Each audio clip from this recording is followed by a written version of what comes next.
Hello friends, இன்றைக்கி நம்ம மாடித்தோட்டத்தில் ஒரு அறுவடை வீடியோ தான் பார்க்க போகிறோம். இன்றைக்கான அறுவடையை குட்டை பீர்க்கங்கலேருந்து ஆரம்பிச்சிடலாம். ஒரே ஒரு காய் இருந்துச்சு, பறிச்சுக்கிட்டேன். இன்னும் நிறைய ஆனால் பிஞ்சு வச்சுருக்கு. அடுத்ததாக கொத்து கொத்தாக காய்க்கிற அவரைக்காய். இப்போல்லாம் காய் வரத்து குறைஞ்சிருச்சுன்னு நினைக்கிறேன். ஆனால் புதிய பூக்கள் நிறையவே எடுத்திருக்கு. நம்ம வீட்டை பொறுத்தவரையில் மற்ற காயை கம்பேர் பண்ணுறப்ப அவரைக்கான கொஞ்சம் விரும்பி சாப்பிடுவாங்க. அதுவும் நம்ம செடி அவரைக்கான நல்லாவே சாப்பிடுவாங்க. ஒரு 3 தடவை எடுத்து வச்சாதான் பொரியல் செய்கிற அளவுக்காச்சும் வருது.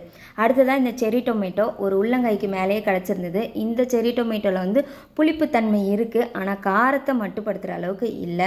சரி, பெரிய தக்காளி ஏதாவது பழுத்திருக்கான்னு போய் பார்த்தா எலி சாப்பிட்டுருக்கு. அப்படியே விட்டு வச்சுருக்கேன், திருப்பி வந்து அதுவே சாப்பிட்டுக்கிட்டோன்ட்டு. ஆனால் கூண்டு வச்சு பிடிச்சிடணுன்னு இருக்கேன்.